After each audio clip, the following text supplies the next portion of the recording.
Oui, mes bien-aimés, c'est la suite.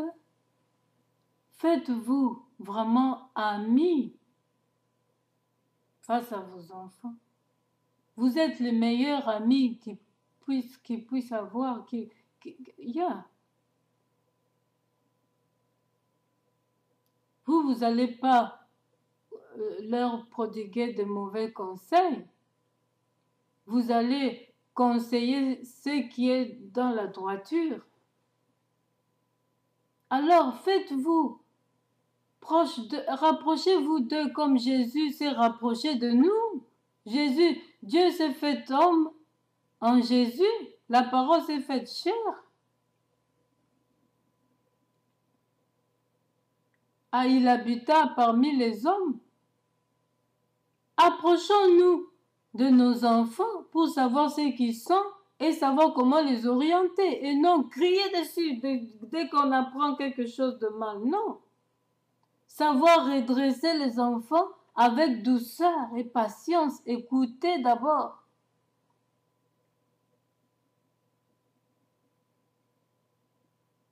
Et comme ça, quand vous ne vous fâchez pas, les enfants auront la facilité de vous raconter tout. Maman, ça, à l'école, il y avait ça, il y a ça qui m'a proposé ça, il y a ça. Vous allez dire, oh ma fille, tu sais, nous sommes des chrétiens, nous prions, ça c'est pas bien. Ou ma fille, ça, non, faut pas faire ça, même si vous priez pas. Savoir comment redresser l'enfant. C'est-à-dire, maman, moi j'aime ça. Tu lui fais voir maintenant les conséquences.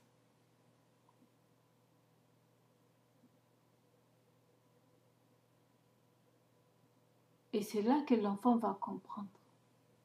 Et puis, si c'est une famille chrétienne, vous priez sur ça. Après votre conversation,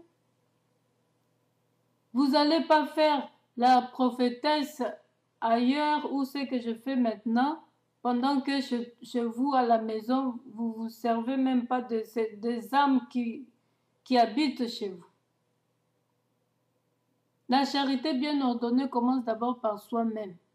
Si moi qui est là, je ne sais pas reprendre ma fille, causer avec ma fille, et je le fais ici, au computer, à l'internet, à l'ordinateur, et je le fais dans mon organisation Situation Bongwami, je suis hypocrite.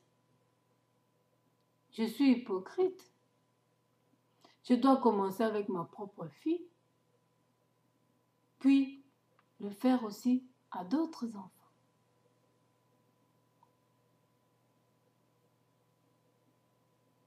Prier pour nos propres enfants, les enseigner, leur montrer le bon chemin et beaucoup les écouter avec douceur, reprendre avec douceur. Là, l'enfant aura la facilité de vous raconter toujours, et vous serez la bonne copine qui sait vraiment aider. Mais dès que vous apprenez quelque chose de mal que l'enfant a fait, qu'il ne savait pas, vous ne l'avez pas enseigné, l'enfant est allé faire quelque chose qui ne vous plaît pas, ne vous fâchez pas. Vous ne lui avez pas apprise. Alors dites-lui, ma fille, en tout cas, il ne faut plus répéter. C'est pas bien ce que tu viens de faire là. Ou mon fils, ce que tu as fait, vraiment, c'est pas bien. Et tu lui montres les conséquences. S'il commence à avoir peur, vous cherchez à trouver la solution parce que vous êtes la maman.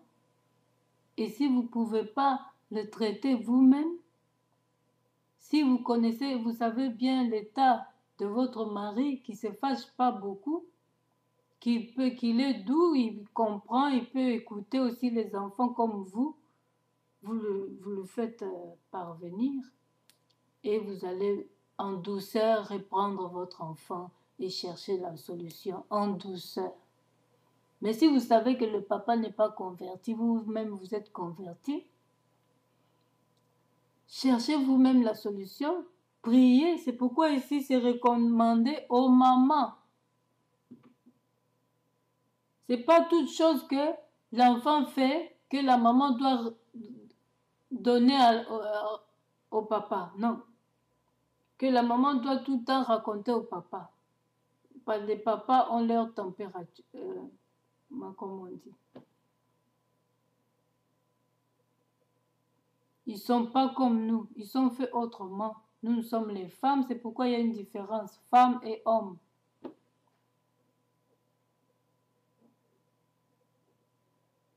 Ici, c'est recommandé à la mère. On ne dit pas tout au papa. Tout ce que l'enfant fait, on ne dit pas tout au papa. On cherche des solutions. Vous êtes la maman responsable. S'il faut prier pour ça, vous faites des prières. S'il faut il faut le dire au papa, vous le faites aussi. Vous pouvez. Mais que le papa ne tue pas l'enfant après. Vous serez fautif. Parce que ici, Dieu vous donne la charge. Dieu dit la maman. Dieu vous a donné cette autorité de trouver les solutions. Ne vous prenez pas inutile, même si on vous insulte par votre mari. Nous allons continuer, mes frères et sœurs, la suite.